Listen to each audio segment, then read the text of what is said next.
아이들 머릿속에서 이런 내용이 나온다는 것은 아이들조차도 돈이라는 것을 땀 흘려서 벌어서 성공해서 버는 것보다는 뭔가 조금 손쉬운 방법으로 버는 방법이 없을까. 물론 뭐 건물주가 손쉬운 방법으로 돈을 벌거나 연예인이 손쉬운 방법으로 돈을 번다는 뜻은 아닙니다. 그런데 그냥 어떻게 보면은 경제 개념이나 이런 것들이 조금 사실 좀 걱정스러운 부분이 있다라는 이야기죠. 자, 그래서 올바른 경제 개념이라는 게 뭐냐. 지금 생애 주기별 자산 관리라는 게 중학교 때 이제 배우는데 첫 번째 요겁니다. 인생에는 4단계가 있어요. 유소년기라는 게 있습니다. 아마 여기 지금 앉아 계신 분들은 유소년기는 다 지난 것 같아요. 보니까 얼굴은 유소년기인 분들 좀 있는데 다 유소년기 넘었다 이거죠. 유소년기가 뭐냐? 보통 0세에서 20세까지인데 이 시기는 오로지 경제적인 부분을 누구한테 의존하죠? 부모님. 그러니까 한마디로 말해서 모든 것을 다 부모님에게 의존해서 생활을 해야 되는 시기입니다. 그러니까 의존적일 수밖에 없어요. 경제적으로는. 자, 그래서 이 시기에는 뭘 해야 되냐라고 돼 있냐면 바람직한 경제 개념을 확립해야 된다라는 거죠. 바람직한 경제 개념. 오늘 계속 말씀드리겠지만 결국은 모든 소비는 소득에 맞춰지면은 아무 일이 안 일어납니다. 우리 젊은이들이 요즘 빚 문제로 굉장히 어려움을 겪고 있는 이유는 결국은 소비가 본인 소득에 안 맞춰져서 그런 거죠. 어디에 맞춰지고 있어요? 본인 소득에 안 맞춰지고 인스타그램에 맞춰지고 있는 거죠. 인스타그램에 맞춰지니까 내가 버는 것보다 훨씬 더 많이 쓰게 된다. 자, 두 번째 시기는 언제냐? 청년기입니다. 아마 여기 앉아 계신 거의 대부분 한 분도 예외 없이 여기에 다 해당되는 것 같아요. 지금 보니까. 청년기죠. 청년기. 청년기는 보통 20세에서 39세까지 청년기라고 얘기합니다. 자, 이때는 생산활동에 적극적으로 참여합니다. 생산활동. 자, 우리가 보통 보면은 경제활동을 생산, 그 다음에 분배, 그 다음에 소비, 뭐 이런 것들을 우리가 경제활동이라고 하는데 생산활동에 참여를 한다. 여러분들이 만약에 회사를 다닌다면은 여러분들이 다니는 회사는 뭔가를 생산하겠죠. 그죠? 여러분들 생산활동에 참여하고 있는 거예요. 그리고 소득도 있고 소비도 있는 시기인데 이때 여러분들이 꼭 기억해야 되는 게 목돈을 모으면서 신용점수를 쌓아야 될 시기다. 이렇게 되어 있어요.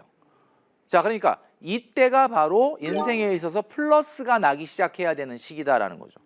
그런데 아까 제가 뭐라고 그랬냐면 2030이 지금 빚 문제가 엄청 심각하다는 거예요. 그걸 배운 대로 안 하는 거. 중학교 때 배웠는데 이 시기에 뭘 해야 되냐? 목돈을 모으면서 신용점수를 올려라라고 분명히 되어 있는데 자, 이 시기를 지금 마이너스로 지내고 있다라는 거죠. 자, 세 번째 시기는 언제냐면 장년기입니다. 장년기. 장년기. 그러니까 저를 얘기하는 거예요. 경제활동이 가장 활발하고 이 시기에는 소득도 많고 소비도 가장 많은 시기입니다. 자, 그러니까 이때는 어떻게 해야 되냐? 소득도 많고 소비도 많지만 그중에 일부를 투자를 통해서 은퇴 이후에 노후 준비를 해야 되는 시기가 바로 장년기가 되겠습니다. 자, 마지막 시기가 있습니다. 우리 인생에. 여러분들은 아직 경험을 하려면 한참 남아있는 시기인데 바로 노후기가 되겠죠. 노년기. 근데 이 노년기가 뭘 해야 되느냐? 경제활동이 급격하게 줄어들어요. 그러니까 소득이 없어지는 거죠. 그런데 소비는 어때요? 소비도 없어지나요?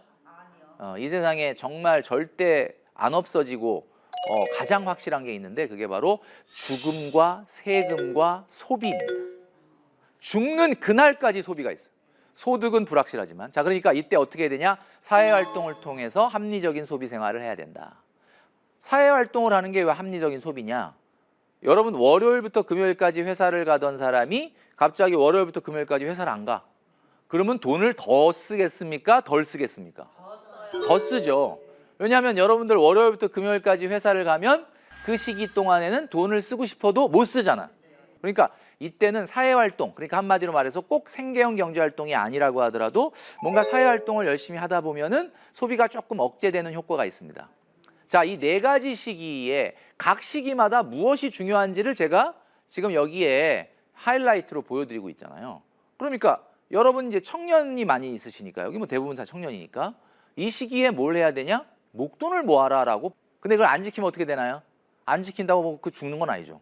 안 지킨다고 뭐 당장 문제가 생기는 건 아니죠. 그러나 시간이 지나면 반드시 문제가 옵니다.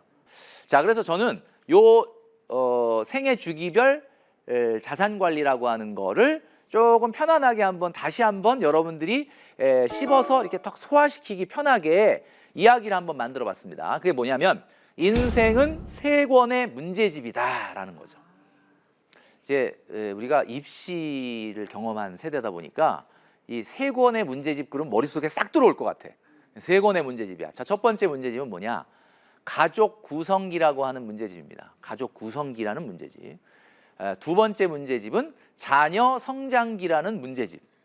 마지막 세 번째 문제집은 노후 생활기라는 문제. 자, 이 세 권의 문제집을 잘 풀어야 여러분들의 인생이 정말 잘 풀리는 거예요. 자, 그러니까 첫 번째 문제집은 39살까지. 그러니까 아마 여러분들 지금 첫 번째 문제집을 풀고 있는 거예요. 첫 번째 문제집.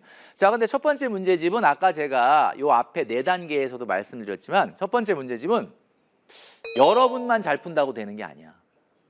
부모님하고 여러분하고 같이 풀어야 되는 거예요. 그죠? 시기가 20세부터 39세까지. 그죠? 그러니까 이때는 부모님이 사실 조금 뭐 뒷받침도 좀 해주는 게 상당히 도움이 되긴 하죠. 그러나 제일 중요한 건 여러분들이 풀어야 된다. 자, 두 번째 문제집은 이제 가족이 형성이 되고 아이를 낳고 이제 장년기로 넘어가는, 그러니까 40세부터 60세. 자, 여기에 가장 많은 인구가 지금 우리나라에 몰려 있는 시기거든요. 장년기. 자, 자녀 성장기에는 돈이 많이 들어갑니다. 자, 이 시기에 자녀 성장기 시기에 여러분들이 경제 관리를 어떻게 해야 되느냐? 이 첫 번째 문제집과 두 번째 문제집의 가장 큰 차이가 뭐냐면 첫 번째 문제집은 사실은 여러분들이 뭐 잘 푸는 게 중요하죠. 근데 두 번째 문제집은 여러분들이 잘 못 풀면 세 번째 문제집까지 안 풀려요. 그러니까 이게 무슨 얘기냐면 옛날에 우리가 미적분을 잘 하려면 기초인 뭐 인수분해나 1차, 2차 방정식에 대한 개념이 확실하게 있는 사람이 미적분을 풀 수 있는 거예요. 그러니까 한마디로 말해서 내가 그냥 두 번째 문제집은 못 풀었는데 그냥 세 번째 문제집부터 열심히 한번 해볼게요. 안 돼요. 그러니까 이거는 무조건 두 번째 문제집이 풀리는 사람만이 세 번째 문제집이 풀린다. 그런데 여기서 우리가 기억해야 되는 것은 세 번째 문제집이 여기 있는 분들의 할머니, 할아버지 세대는 풀다 보면 그냥 끝났어. 왜냐하면 60에 은퇴해서 조금 풀다 보면 옛날에 여러분도 아시겠지만 평균 수명이 우리나라가 70대였거든요. 그러니까 풀다 보면 그냥 끝났어, 인생이. 근데 여러분 이 세 번째 문제집이 지금 엄청 어려워졌습니다. 엄청나게 불수능이 됐어요. 이게 무슨 얘기냐면 이제는 60세 은퇴하면 70, 80까지 문제를 풀면 안 되는 게 아니고 여러분 아시죠? 100세 시대예요. 100세 시대 이렇게 말을 하도 들으니까 여러분들이 뭐 그냥 느낌이 안 와닿을지 모르겠는데 한 조사에 의하면 1990년대생들의 평균 기대 여명이 95세라고 합니다. 그럼 평균 기대 여명이라는 게 뭐냐? 그냥 안 건강하고 평균만 건강해도 그냥 95세를 산다는 거예요. 그러면 그냥 운이 좀 안 좋아서 좀 더 건강해 버리면 어떻게 되는 거야? 운이 안 좋은 건 아니죠, 이게. 하여튼 뭐 좋은 거긴 한데 조금 더 건강해 버리면 그냥 바로 가볍게 100세를 넘어선다. 제가 50대 중반인데 저는 50대 지금 현재 50대 3명 중에 1명도 100세를 넘길 거라는 조사가 있었어요. 그러니까 진짜 100세 시대가 된 거예요. 그러니까 60세에 은퇴하고 40년을 국민연금만 받으면서 생활할 수 있느냐? 불가능합니다. 그러니까 그 얘기는 무슨 얘기냐면 지금 두 번째 문제집이 굉장히 중요해진 거예요. 두 번째 문제집이 풀려야 세 번째 문제집이 풀리니까. 근데 두 번째 문제집 풀기도 전에 미리 예비 학습하고 있는데 아까 얘기했죠. 신용불량자 나오고 이러고 있는 거예요. 그러니까 대한민국은 이 얘기하면 그래. 그냥 뭐 지 돈 갖고 지가 알아서 망하든지 흥하든지 하는 건데 뭘 그렇게 신경 써요? 이렇게 얘기하는데 여러분 그렇게 생각하십니까? 한 개인의 경제 문제가 개인의 문제로 끝나지 않죠. 사회 문제가 되고 국가적 문제가 됩니다. 결국 거기에 세금이 투여가 돼요. 그 누구 돈에서 나온 돈이에요? 여러분 주머니에서 나올 거예요, 이제. 여러분 이건 절대로 개인의 문제가 아닙니다. 제가 이 자리에 쓴 이유가 바로 그것 때문이죠. 자, 그래서 생애 주기별 우리 자산관리 아까 얘기를 우리가 소득과 소비로 한번 그래프로 보여드리도록 하겠습니다. 자, 유소년기가 있고 장년기가 있고 노년기가 있다고 했죠. 자, 그런데 소득 곡선이라는 건 지금 여러분들이 보시는 것처럼 20대 초반부터 올라가기 시작해서 굉장히 급격하게 올라갑니다. 소득이. 그런데 중요한 거는 그 소득이 유지되지 못하고 60세가 넘어가게 되면 급격하게 사라진다는 거예요.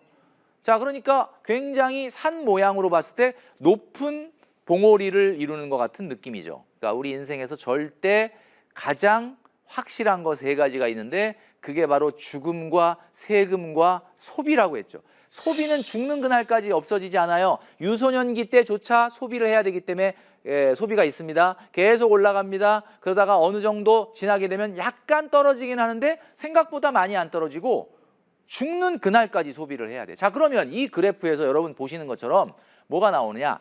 첫 번째 기간인 A 구간에서는 그냥 그러니까 소득보다 소비가 무조건 많죠. 그래서 부모님 지원이 필요한 거예요.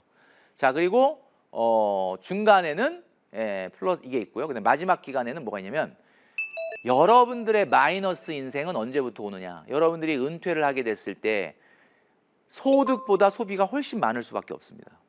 그럼 이 마이너스 인생을 언제 우리가 대비를 해야 되느냐? 결국 지금 보여드리는 그래프에 B라고 하는 구간, 소득이 소비보다 유일하게 많을 수 있는 이 시기에 준비를 해야 된다는 거죠. 이게 사회책에 나오는 내용입니다. 그런데 이제 이 플러스를 내도 지금 시원치가 않은 상황에서 마이너스가 나다 못해 신용불량자가 된다? 이거는 뭐 앞으로 어떻게 인생을 어떻게 해야 될지를 모르는 상황이 생기는 거죠. 그러니까 여러분들이 중요한 건 인생이라는 건 오늘 내일만 살고 끝나는 인생이 아니다라는 것을 우리가 생애 주기별 자산 관리를 통해서 알아야 된다라는 겁니다. 제가 좀 전에 말씀드렸죠. 100세 시대라고 했습니다. 보험회사에서 사망률 조사, 요걸 이제 보험을 계산하기 위해서 만들었던 통계에서 최초로 우리나라의 여성이 평균 수명이 90.7세로 집계가 됐다라고 합니다. 야, 그러니까 이제는 그냥 평균 수명 자체가 실제 90세를 넘어서고 있는 시기에 우리가 살고 있는 거예요. 그렇다면 한번 우리가 이렇게 생각해 볼게요. 우리가 생각하는 사회적 연령을 우리는 이제 바꿔야 될 때가 됐다. 제가 처음에 회사에 입사했을 때 가장 회사에서 높았던 분이 50대였던 것 같아. 사무실에서. 그분은 막 진짜 쳐다도 못 봐요. 엄청나게 높은 분이에요. 제가 이제 신입사원 때. 근데 제가 20대 때는 50대 그러면 와, 근데 높은 분이긴 한데 50대면 도대체 나이가 몇 살이야? 와, 저 정도 되면 인생 끝나는 거다라는 생각을 했어요. 그러니까 여러분들도 아마 지금 20대가 대부분이니까 막 20대에 막 50대, 60대 보면 어우 진짜 저분은 정말 노인이네. 뭐 노인까지는 아니지만 하여튼 나이가 많네 이런 생각을 하시겠죠. 근데 제가 이제 막상 50대가 돼 보니까 옛날 어른들이 그런 말 많이 하잖아요. 진짜 마음은 청춘인데 그냥 우스갯소리를 하는 줄 알았는데 진짜예요. 그러니까 정녕 마음은 전혀 20대랑 다르지가 않아요. 다 할 수 있을 것 같고 근데 몸이 안 따라가고 상황이 안 따라가는 거죠. 그래서 여러분 과거에는 경제활동 기간이 이렇게 짧았는데 이제는 경제활동 기간이 엄청 길어집니다. 그래서 여러분 지금 놀라운 사실이 여러분 혹시 그거 압니까? 우리나라에 60대 취업자 수하고 20대 취업자 수 중에 어디가 많을 것 같습니까? 60대가 많을 것 같아요. 네. 놀랍게도 60대 취업자 수가 20대 취업자 수를 넘어섰어요 지금. 그러니까 이 얘기는 무슨 얘기냐면 60대가 그만큼 적극적으로 경제활동을 하는 거다라고도 해석할 수 있지만 반대로 얘기하면 20대가 적극적으로 구직활동을 안 한다는 얘기일 수도 있습니다. 그만큼 사실은 경제활동에 대한 의지나 어떻게 보면 이런 것들이 좀 약하다. 그래서 경제활동 기간이 지금 나이에 0.7을 곱하는 게 사실은 사회적 연령입니다. 내가 옛날에 어렸을 때 30살 보면 와 30살은 진짜 나이 많은 사람이었는데 근데 내가 지금 30이 된 거야. 나 큰일 났구나. 나도 이제 인생 끝났구나. 나도 회사에서 이제 뭐 흔히 얘기하는 얘기로 고참이구나. 그런 생각을 하시면 안 됩니다. 왜 그러냐면 이제는 사회적 연령이 바뀌었다. 0.7을 곱하면 21살인 거예요. 자, 지금 여러분들 나이에 0.7 곱하세요. 이제 빨리. 곱했더니 다 지금 교복 입고 어디 가야 되지 지금 학교. 그죠? 그러니까 아직 여러분들은 청년 중에서도 아주 새파란 청년인 거예요. 자, 그래서 이제 좀 달라진 생애 주기별 경제 개념이 필요하다. 왜? 100세 시대가 됐기 때문에. 자, 그래서 유소년기는 30세까지예요. 그러니까 사실은 30세면 아직 청소년이라고 저는 봅니다. 물론 27, 8에 막 경제활동에서 막 열심히 저축하고 막 경제적으로 굉장히 이루는 분도 있어요. 그런데 20대 후반인데 아직도 공부하는 분, 미래를 위해서 준비하는 분 많죠? 그거 잘못된 거 아닙니다. 이 세상 자체가 그렇게 된 거예요. 그러니까 나 20대 후반인데 나 아직도 공부하고 있고 아직도 사회 못 나가고 있어. 너무 힘들어. 아니에요. 여러분이 지금 청소년기를 지내고 있는 거예요. 무조건 뭐 늦게 사회에 나와라 그런 뜻이 아니라 여러분들이 미래를 위한 충분한 시간을 준비할 시간이 있어야 된다는 겁니다. 자, 그러면 청년기도 50세까지 늘어납니다. 어떻게든 저도 좀 포함시켜 보려고 50세까지 늘렸는데 안 되네. 또 몇 살 차이로. 어쨌든 진짜예요. 50세는 제가 봤을 때는 늦은 나이가 아닙니다. 진짜 제가 입사할 때는 50세 사장님도 있었는데 이젠 시대가 그런 시대가 아니다. 50세도 분명히 청년이다. 그러니까 아까 얘기했죠. 50세까지 목돈을 모으면서 신용점수를 올리기 위한 노력을 해야 된다. 장년기는 그에 따라서 늘어났습니다. 옛날에 장년기 60세였는데 이제는 50세부터 70세까지가 장년기예요. 그러니까 이 얘기는 무슨 얘기냐? 여러분 잘 들으십시오. 70까지는 경제활동이 돼야 됩니다. 70까지는 경제활동이 돼야 돼요. 근데 많은 분들이 야, 난 진짜 일하기가 싫다. 빨리 은퇴하고 싶다. 뭐 한때 우리 젊은이들이 좋아했던 파이어족이라는 게 있었거든요. 파이어족. 근데 여러분들 놀랍게도 파이어족은 일을 그만둔 사람이 아니에요. 여러분들이 막 TV에 나오고 방송에 나오고 막 저 사람 뭐 좀 성공했다. 돈을 많이 벌어서 뭐 자기가 하는 일을 그만두고 은퇴를 했다 그러지만 아니 그분들이 은퇴했으면 TV에 왜 나와? 유튜브는 왜 해? 여러분 그분들은 일을 그만둔 게 아니라 자기가 하고 싶지 않았던 일을 그만둔 거예요. 진정한 파이어족이라는 것은 자기가 하고 싶지 않은 일을 그만두고 하고 싶지 않았던 일을 그만두고 내가 하고 싶은 일로 바꾼 사람. 그게 파이어족입니다. 그러니까 기본적으로 장년기가 70세까지 늘어났다는 거 여러분들 잘 주목하셔야 돼요. 70세까지 경제활동이 이어져야 되는데 제가 봤을 때는 50세까지인 청년기까지는 내가 아직 성장을 덜 했으니까 조금 뭐 하기 싫어도 그냥 뭐 회사 나랑 잘 안 맞는 게 있어도 회사를 나가는 생계형 경제활동을 했다면 장년기 때 뭘 해야 된다? 60, 70대도 나 진짜 하기 싫은데 돈 벌어야 되니까 돈을 벌어야지라는 일 하실 수 있을까요? 그렇게 되면 인생은 정말 고달퍼지는 거잖아요. 그러니까 장년기 때 여러분들 뭘 설계를 해야 되냐? 내가 청년기 때는 뭐 회사를 갔는데 그 일이 뭐 나랑 솔직히 막 너무 잘 맞지는 않더라. 그래도 뭐 경제활동을 해야 되니까 하는 수는 있는데 장년기 때 여러분들이 신경 써야 되는 것은 바로 정말 여러분들이 하고 싶은 일을 찾아야 되는 거예요. 그래서 이것이 장년기 때 중요한 개념이죠. 그리고 장년기 때는 투자를 통해서 뭔가 은퇴 이후를 준비해야 된다. 그 투자가 주식 투자가 아니고 코인 투자가 아니에요.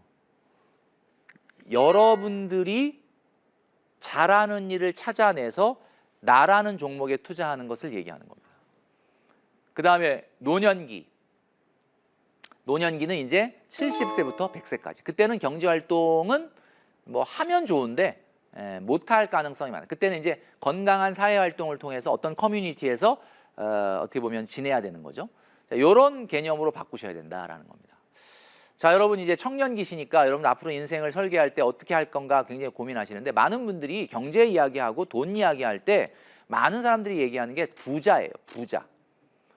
그래서 어떻게 하면 부자가 될까? 뭐 이런 얘기들을 많이 하죠. 자, 그런데 오늘 저도 부자 이야기를 살짝 할 겁니다. 자, 우리가 보통 부유층이라고 얘기하는 계층이 있습니다. 근데 이 부유층을 어떻게 보냐? 많은 분들은 얼마나 재산이 있느냐로 많이 봐요. 우리 사회가. 그래서 뭐 한 조사에 하면 뭐 적어도 한 30억은 있어야, 한 50억은 있어야 뭐 부자 아니냐 뭐 이런 이야기를 할 정도로 자산으로 보는데 저는 여러분들한테 오늘 조금 다른 얘기를 하려고 합니다. 지금 보여드리는 것처럼 자산이 아닌 소득의 형태로 경제 계층을 나눠보려고 해요. 오로지 자본소득으로만 생활하는 사람, 그걸 부유층이라고 합니다. 그러니까 소득이 얼마나 되냐, 자산이 얼마나 되냐 보다는 물론 그것도 중요한데 여러분 이렇게 생각해 보세요. 오로지 자본소득으로만 생활한다. 자본소득이 뭐냐면 한마디로 말해서 회사 안 가고 그냥 가만히 있는데 돈이 나오는 거야.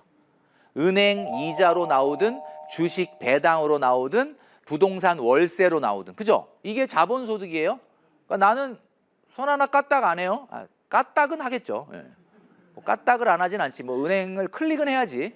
예, 그다음 뭐 임대업 하는 분도 뭐 손 하나 까딱 안 하는 건 아니죠. 상당히 또 공이 들어가니까. 하여튼 이렇게 자본소득으로만 생활을 하는 사람을 우리가 부유층이라고 하는 겁니다. 근데 그 재벌 회장님들은 그러면 부유층이잖아요. 근데 그분들은 회사 왜 가는 거야? 회사 가잖아.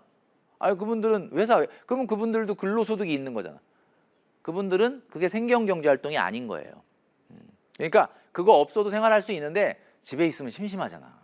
그러니까 나가는 거예요. 자, 부유층은 뭐다? 영어로 upper class라고 하는데 부유층은 오직 자본소득으로 생활하는 사람입니다. 자, 이걸 우리가 꿈꾸고 있는 거예요. 그다음 중간이 있어요. 중간이 뭐냐?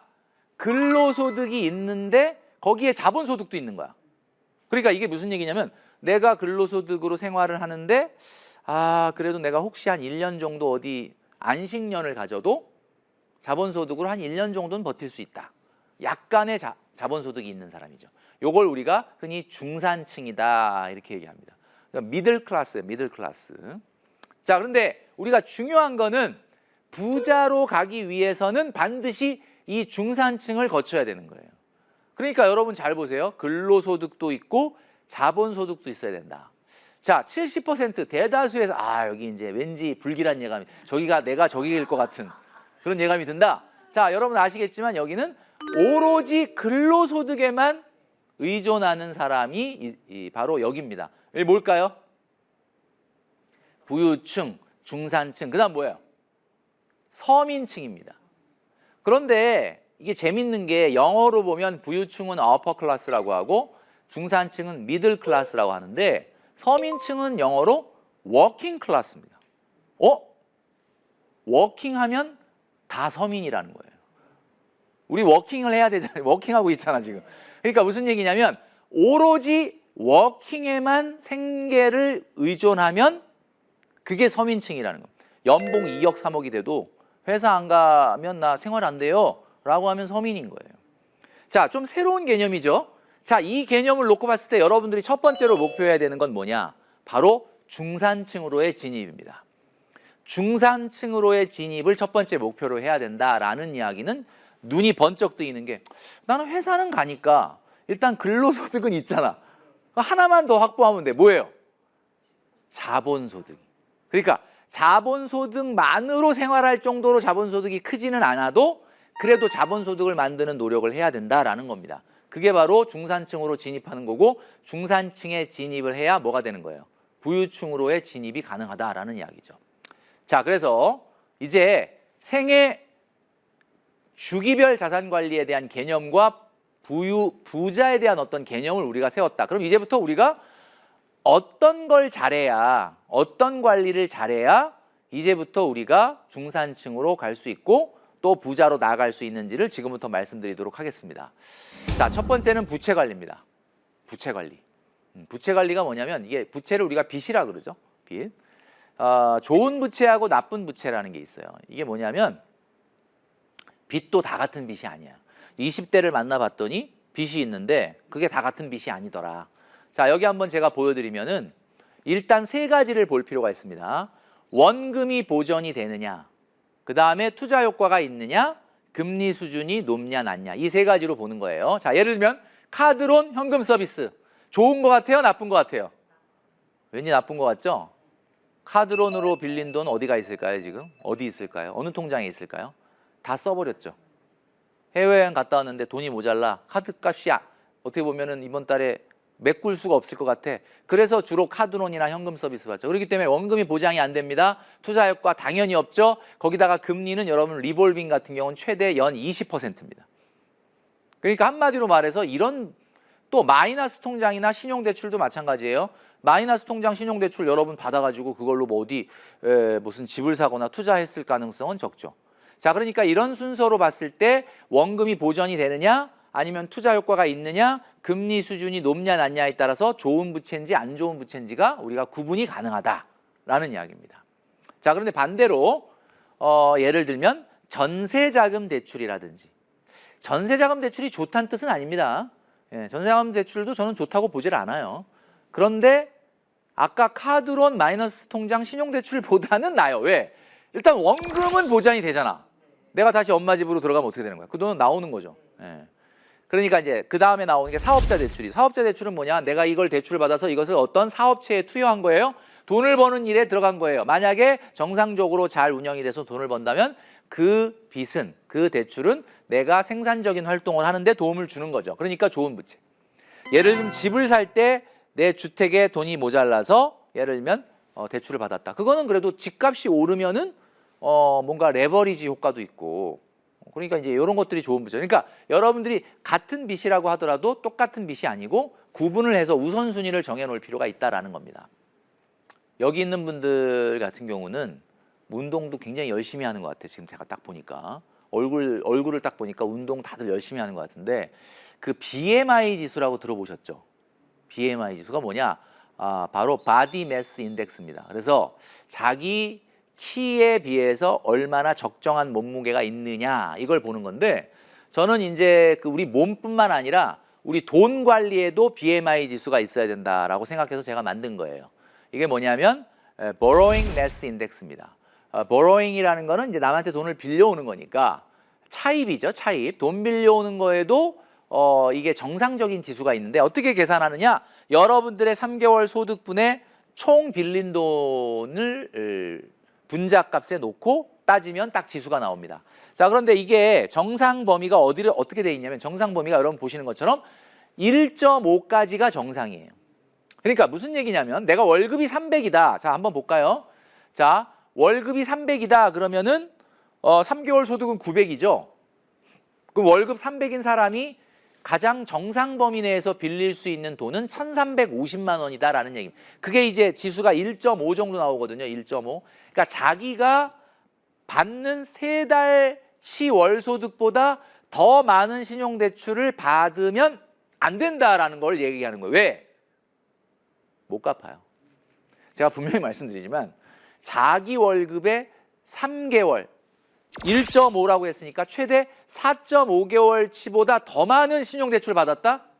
갚을 수 있을 것 같아요? 쉽지 않습니다. 여러분, 이게 그래서 만약에 본인이 받고 있는 신용대출의 크기가 1.5를 넘는다 그러면 뭐라고 나오냐면 신용위험 초기라고 나와 있고, 2.0이 넘으면 신용고위험이라고 나와 있고, 이게 2.5가 넘으면 신용초고위험입니다. 이건 은행에서 만든 자료가 아니고 제가 만들었다 그랬죠. 은행은 이거보다 더 넉넉하게 빌려줘요. 왜? 왜 그럴까요? 여러분들이 신용이 망가지거나 문제가 생기는 건 은행은 관심이 없습니다. 그냥 어떻게든 회수 가능한 수준까지 빌려주는 거예요, 은행은. 그러니까 공급자 입장에서 만든 거예요.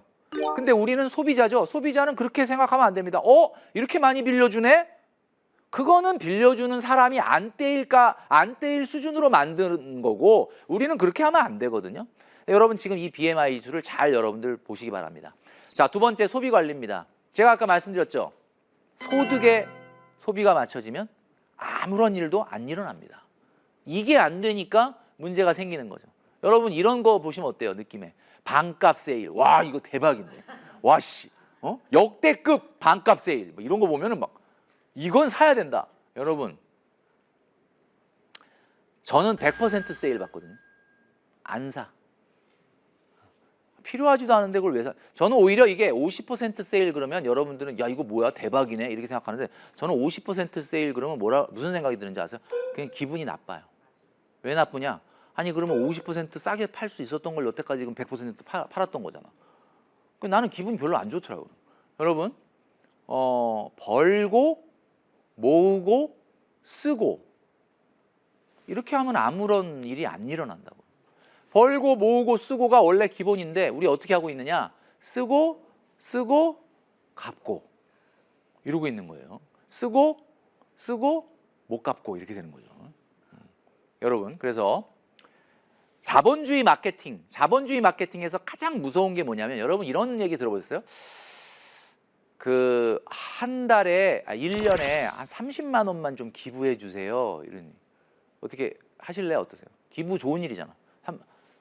30만 원만 기부해 주세요. 그럼 근데 기부는 좋은 건데 30만 원 부담된다. 그죠? 그런 생각이 들죠. 30만 원 부담되잖아. 나도 힘든데. 근데 여러분, 하루에 820원만 기부해 주시면 돼요. 그럼 어때요? 느낌이? 아까보다는 좀 괜찮지요. 그죠? 하루에 820원? 820원으로 내가 이 어려운 사람을 도울 수 있다는 똑같은 말이에요. 이게 여러분 보험료 한 달에 9만 원 그럼 뭐 그렇게 10만 원도 안 되네? 근데 예를 들면 이게 30년 납이면 3,240만 원이 들어가는 거예요. 정수기, 여기 어머님들이 좀 많이 하시는데 렌탈 같은 거 보면 정수기 한 달에 29,000, 3만 원도 안 돼. 근데 요거 5년만 내면 174만 원인데 그냥 한 2대 사고도 남아. 여러분 이렇게 마케팅은 여러분들한테 금액을 쪼개서 보여줍니다. 심지어는 명품 가방도 60개월 할부가 있더라고. 크로스백인데 뭐 138만 원인가? 근데 뭐 한 하루에 뭐래죠? 한 달에 23,000원씩 5년 내야 돼. 여러분 이런 것들보다 그래서 우리는 어떻게 항상 어떤 생각을 해야 돼요? 자본주의 마케팅이 우리를 이렇게 현혹할 때 우리는 항상 생각할 때 그 인스톨먼트라고 하죠. 분할해서 보여줄 때 우리는 토탈로 생각을 해야 됩니다. 토탈로 생각하는 개념이 필요하다. 자, 그래서 여러분 아까 BMI 지수 중에 Borrowing Mass Index라는 거 있었죠? 차입 질량 지수. 또 하나가 있습니다. BMI 지수 중에 Blow Up Mass Index라는 게 있어요. 이게 뭐냐? 나의 소득에 걸맞는 차를 타는 방법을 얘기하는 겁니다. 자, 여기 보면 어떻게 돼 있냐면 자기 세후 연소득의 0.5 그러니까 6개월치 연봉 분의 차량 가격을 해보면 딱 나오는 거죠. 숫자가. 이게 정상 수치는 역시 1.5까지만 정상입니다. 그러니까 무슨 얘기냐면 그러니까 간단하게 얘기하면 내 월소득의 최대 9개월까지는 정상인데 내 월소득의 9개월보다 더 비싼 차를 탄다? 한마디로 저는 그냥 미친 짓이다 이렇게 생각하고. 그러니까 굉장히 좋은 차를 타고 딱 나타났어 친구가. 근데 그 친구가 저 차를 탈 만한 능력이 있는 사람이면 당연히 아 훌륭하다 멋있다 이러죠. 근데 와 쟤가 저런 차를 탄단 말이야. 그러니까 좋은 차를 탄다는 게 무슨 말이냐면 좋은 차를 탄다는 거는 와 경제적으로 성공했구나가 아니라 나만 그런가? 보여줄 게 그거밖에 없나? 난 약간 이런 생각이 들던데. 외국 사람들은 굉장히 자기의 능력에 비해서 높은 비싼 차를 타면 서양 사람들 기준인데 서양 사람들은 열등감 있는 걸로 생각을 한대요. 근데 저는 그게 맞다고 보거든요. 그래서 정상 범위 내의 차를 타라. 왜냐하면 우리나라는 5년 정도 지나면 제가 지금 뭘 보여드리고 있냐면 한국자동차공업협회에서 보여주고 있는 우리나라의 5년 후에 자동차의 평균 잔존 가액이라는 표예요. 이게 무슨 얘기냐면 5년 지나면 그 차의 65%가 감가가 된다는 거예요. 그러니까 여러분 5천만 원짜리 차를 딱 사고 야 나는 이제 5천만 원짜리 재산이 있어. 천만의 말씀입니다. 그건 재산이 아니에요. 계속해서 돈이 줄어들게 된다. 차만 사면 끝나는 게 아니라 여러분 차에 들어가는 비용, 보험료, 통행료, 과태료가 들어갑니다. 그리고 또 주유비, 주차비, 세차비, 수리비가 들어갑니다. 그리고 또 대리비, 발렛비가 들어갑니다. 거기에 또 세금이 들어가요. 자, 그럼 이게 끝이냐? 아니에요. 아까 얘기했던 감가상각비가 들어갑니다. 왜냐하면 그 감가상각비만큼 내가 5년 후에 또 그 차를 타려면 또 그 돈을 내야 되기 때문에. 그 다음에 뭐가 들어가죠? 할부금이 또 들어가겠죠. 그러면 그렇기 때문에 기본적으로 차라고 하는 것은 본인 소득의 6개월 이내에 되는 차를 타야 되고요. 수도권이라고 하면 광역시라고 하면 제가 봤을 때는 월소득 400 이하는 사면 안 됩니다. 왜냐? 사는 순간 내 경제 관리는 다 무너지게 되어 있다라는 거죠. 그래서 근데 이제 사실 그래요. 제가 한번 어디서 말씀드린 적이 있었는데 제가 첫 월급을 155만 원을 탔거든요. 155만 원을 타서 124만 원을 저축했어요.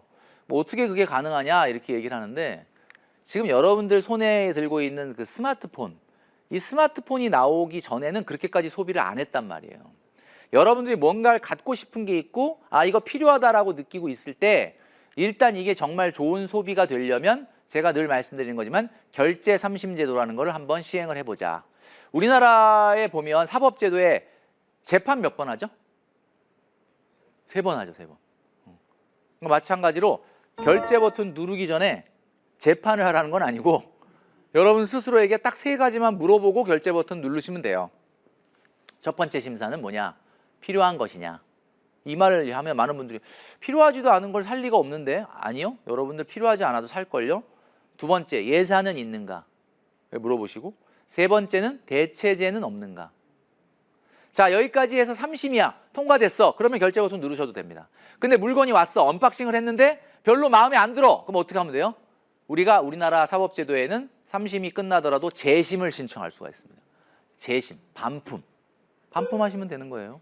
자, 이렇게 한다면 여러분들의 소비는 잘못될 리가 없겠죠. 1심, 2심, 3심, 그리고 재심까지. 간단한 거지만 이런 습관을 들이면 여러분들은 불필요한 물건을 사들이지 않을 가능성이 높습니다. 채소 마켓 같은 거 굉장히 많이 활용하시는 우리 청년들이 있는데 상당히 알뜰하다라고 볼 수도 있지만 반대로 얘기하면 그만큼 불필요한 물건을 많이 사들인다는 뜻일 수도 있어요. 조심해야 된다라는 이야기입니다. 자, 세 번째는 바로 목표 관리입니다. 정말로 행운인 사람, 그죠? 우리가 살다 보면 그런 사람이 월급 400번 받으면 끝납니다. 진짜 이건 행운인 사람이거든요. 월급 400번 받으면 끝난다. 자, 그러니까 이게 무슨 말이냐. 여러분, 생애 주기별 자산 관리에서 가장 핵심이 오늘 제가 부제목에도 말씀드렸지만 공금의식이라는 겁니다. 공금의식이 뭐지? 이렇게 생각하실 것 같아서 제가 현재 내가 있고요. 10년 후에 내가 있고요. 20년 후에 내가 있고요. 그 다음에 30년 후에 은퇴한 내가 있을 수 있죠. 월급은 엄연히 개인 돈이 아니라 공금입니다. 다만 여러분한테 돈을 맡긴 거예요. 누가? 미래의 여러분들이 여러분한테 돈을 맡긴 거야 지금. 그러니까 관리는 여러분이 할 수가 있는 거죠. 근데 여러분들이 내가 지금 다 써버리면 어떻게 되는 거예요? 아까 지금 우리가 생애 주기별 자산 관리에서 그래프를 보셨던 것처럼 그래서 여러분들이 이 시기에 목돈을 만들어야 된다라는 겁니다. 자, 그래서 목돈 만드는 비결 간단해요. 제가 4가지만 딱 뽑아왔습니다. 아주 명확합니다. 선저축, 강제저축, 정기저축, 증액저축입니다. 저는 이거 한번 좀 따라해 보셨으면 좋겠다라는 생각이 들어요. 자, 제가 한번 따라해 볼게요. 선저축, 강제저축, 정기저축, 증액저축. 이 마인드로 저축을 하시면 절대로 실패할 리가 없다라는 거죠. 그리고 여러분들 통장을 4개로 나누어서 사용을 할 수 있어야 됩니다. 자, 통장을 뭐 4개까지 나눠 굉장히 뭐 복잡하다 이렇게 생각하실 수 있는데 제가 좀 전에 말씀드렸잖아요. 예를 들어서 치킨집을 하는 사장님이에요. 퇴직금을 가지고 치킨집을 열었어요. 그 치킨집 치킨 장사가 처음에 오픈빨이라고 그러나요? 보통 잘 되죠? 막 치킨을 튀깁니다. 막 하루하루가 어떻게 가는지 몰라. 정신이 없어 장사하느라고. 과연 그 사장님 매일 매출이 얼마고 비용이 얼마고 수익이 얼마인지 장부에다 적을 것 같습니까? 안 적을 것 같습니까? 안 적습니다. 왜 안 적는 줄 아세요? 이 돈이 다 내 거라고 생각하니까 안 적는 거예요. 왜냐하면 어차피 돈 남으면 가져오면 되고 모자라면 그냥 거기다가 다시 집어넣으면 되잖아. 그러니까 내 거라고 생각하니까 이렇게 철저하게 관리를 안 하는 거예요. 공금처럼 관리 안 한다. 그런데 만약에 그 사장님이 자기 퇴직금으로 치킨집을 연 게 아니고 치킨집을 여는데 돈이 모자라서 3명의 투자자가 각각 1억씩 투자를 해갖고 치킨집을 열었어. 그러면 이 사람은 그날 장사를 하고 나서 그날의 매출과 비용과 수익을 적을까요? 안 적을까요? 이 사람은 적습니다. 왜? 이게 공금이니까. 여러분 이해되세요? 여러분 10년 후에 나, 20년 후에 나, 30년 후에 나라고 하는 투자자가 여러분들을 지켜보고 있는 거예요. 여러분들이 주식회사처럼 여러분들의 돈 관리를 해야 그래야 여러분 실패가 없는 거예요. 아까 우리가 처음에 시작할 때 말씀드렸던 신용불량자. 왜 신용불량자가 20대 됐을까요? 이런 공금의식이 있었을까요? 없었죠. 지금 여러분들이 작든 크든 받는 월급은 100% 여러분께 아닙니다. 여러분들의 10년, 20년, 30년 후에 여러분의 미래의 주주이자 투자자인 미래의 여러분들이 지켜보고 있는데 그걸 지금 내가 관리하고 마음대로 할 수 있다는 이유로 내 마음대로 한다? 여러분, 이건 공금 엄연한 유용이다. 이 마인드로 돈 관리를 하는데 실패할 리가 절대 없겠죠. 그래서 여러분 제가 말씀드렸던 것처럼 통장도 이렇게 3개 또는 4개로 나눠야 됩니다. 월급 받는 통장 다 있죠? 그 다음에 2번째, 소비 통장이 있어요? 그건 없는데? 그냥 월급 통장에서 다 그냥. 여러분, 소비 통장이 뭐예요? 내가 나한테 한 달 생활비를 주는 거예요. 내가 받은 그 통장에서 쓰지 마시고 내가 나한테 월급을 주라는 거예요. 그래야 공금 의식이 생기지 않습니까? 자, 그 다음에 계절 지출 통장이라는 게 뭐냐? 계절 지출. 여러분, 매달 똑같이 돈 써요? 어떻게 1년 12달 1월부터 12월까지 그냥 항상 돈 쓰는 게, 물론 그럴 때도 그런 것도 있죠. 기본적인 교통비, 통신비, 뭐 문화 레저비, 뭐 외식비 이런 거는 그렇게 그냥 일정하죠. 근데 문제는 명절이나 여행이나 이벤트나 뭐 이런 건 어떻게 할까? 그럼 특정한 계절에만 나가잖아요. 그러면 그 특정한 계절에만 나가는 거를 빤히 아는데도 모르고 있다가 아우 5월에 왜 이렇게 돈이 많이 나가지? 왜 이렇게 가정의 달에 돈이 많이 나가지? 그 5월 오는지 몰랐어요? 여름에 휴가 가는지 몰랐어요? 이거야말로 말 그대로 공금 의식이 없이 생활을 하는 거예요. 그래서 계절 지출 통장 따로 만들어서 모아야 되는 거예요. 명절에 쓰는 돈, 여행에 쓰는 돈, 이벤트에 쓰는 돈, 또 뭡니까? 뭐 예를 들면 겨울 옷 살 때 쓰는 돈. 이런 걸 따로 관리하는 통장이 있어야 된다. 그리고 여러분들이 쓰게 될지 안 쓰게 될지 몰랐는데 갑자기 쓰게 되는 돈 있잖아요. 뭐 경조사가 생긴다든지. 그다음에 갑자기 막 병원 의료비가 많이 들어갈 일이 생긴다든지. 그런 것들은 예비자금 통장을 통해서 만들어야 되는 겁니다. 자, 제가 지금 딱 그러니까 내 월급이고 내 돈인 건 줄 알았는데 이것도 주식회사의 회계 처리처럼 해야 되는구나. 왜? 제가 말씀드렸죠? 3명의 주주가 눈이 시퍼렇게 쳐다보고 있습니다. 그 3명의 주주가 누구예요? 10년 후에나 20년 후에나 30년 후에 납니다. 그 개념을 갖지 않고 돈 관리하는 사람 반드시 돈 관리 성공할 수 없다. 저는 그렇게 말씀드립니다. 그래서 여러분, 제가 오늘 지금 짧은 시간이지만 말씀드리면서 눈빛이 조금 아까보다는 좀 바뀌었어요. 정신 차려야 되겠구나. 자, 지금부터 재테크의 프로세스를 바꿔라 라고 말씀드리고 싶습니다. 먼저 모으고를 하셔야 돼요. 우리가 아까 얘기했던 선저축이 바로 그겁니다. 먼저 모으면 그때야 비로소 아껴지고 그래서 불릴 수가 있게 된다라는 이야기입니다. 오늘 우리가 생애 주기별 자산 관리에서 우리가 처해 있는 시기에 가장 중요한 것이 목돈 관리고, 중요한 것은 우리한테 주어져 있는 내 돈인 줄 알았던 월급이 공금이었다라는 사실을 우리는 오늘 깨달았습니다. 자, 여러분, 인생에서 부자가 된 사람들을 한번 우리가 보도록 하겠습니다. 2023년도 기준으로 세계 부자 순위 5위까지를 제가 보여드릴 텐데요. 1위는 바로 누구냐면 베르나르 아르노 회장입니다. 베르나르 아르노 회장이 누구지? 이렇게 하시는 분이 있다면 루이비통, 모엣 헤네시 그룹의 회장입니다. 이분 한국 사람 매우 좋아한다고 하더라고요. 명품을 많이 소비하니까. 그죠? 그 다음에 2위는 누구냐면 여러분도 친숙한 일론 머스크가 되겠습니다. 그 다음에 3위는 제프 베조스, 아마존이죠. 그 다음에 4번째는 레리 앨리슨, 오라클 회장입니다. 5위는 여러분들이 너무나 잘 아시는 워렌 버핏이에요. 자, 이 5명을 한번 제가 말씀드렸는데 이 5명 중에서 혹시 주식 투자에서 돈 번 사람이 있습니까? 워렌 버핏이다라고 얘기하실 수 있는데, 사실은 워렌 버핏도 의외로 본인이 이렇게 모바일에서 주식 투자해가지고 돈 번 사람이 아니고 버크셔 해서웨이라고 하는 회사의 성공으로 부자가 된 사람이에요. 제가 뭘 말씀드리려고 하느냐, 이 중에는 주식 투자해서 부자 된 사람은 아무도 없습니다. 그러니까 여러분들이 착각하는 게 뭔가 내가 부자가 되기 위해서는 투자가 성공해야 된다라고 많은 분들이 착각하시는데, 이분들은 투자로 부자가 된 사람들이 아닙니다. 이분들은 자기가 좋아하는 일을 빨리 만난 사람들이에요.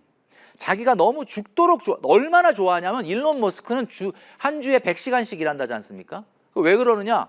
그걸 누가 돈 준다고 그렇게 하겠어요? 자기가 정말 미친 듯이 좋아하는 일이니까 그렇게 하는 거예요. 이 부자들 다 자기가 너무 좋아하는 일을 미친 듯이 했는데 그게 성공을 해서 회사가 됐고, 그게 주식회사가 되면서 주식이 생긴 거고, 그래서 주식 부자가 된 겁니다. 여러분들이 정말로 성공하려면 지금 여러분들이 있는 곳에서 여러분들이 최고가 되는데 노력을 하셔야 됩니다. 여러분, 가장 중요한 것은 이 돈 관리라고 하는 것도 마찬가지고 내 인생의 성장과 성공도 마찬가지지만, 여러분들이 있는 그 자리에서 최선을 다하는 것이 최고의 성공으로 가는 지름길이다. 인생은 말이죠, 투자해서 대박이 나가지고 갑자기 막 드라마틱한 변화? 그런 거 안 생깁니다. 제가 미리 말씀드릴게요. 뭔가 내 인생에 쇼킹한 일을 여러분들 기대하고 있으실지 모르지만, 여러분보다 인생을 먼저 산 제가 여러분들에게 오늘 마지막으로 말씀드리고 싶은 내용은 가장 지속적인 것이 가장 혁명적인 것이다 라고 말씀드리고 싶습니다. 자, 우리 오늘 배웠던 생애 주기별 자산 관리의 개념, 그리고 공금 의식을 머릿속에 갖고 살아서 우리가 절대로 돈 관리에서 실패하지 않는 사람이 다들 되시기를 바라겠습니다. 마치겠습니다. 감사합니다.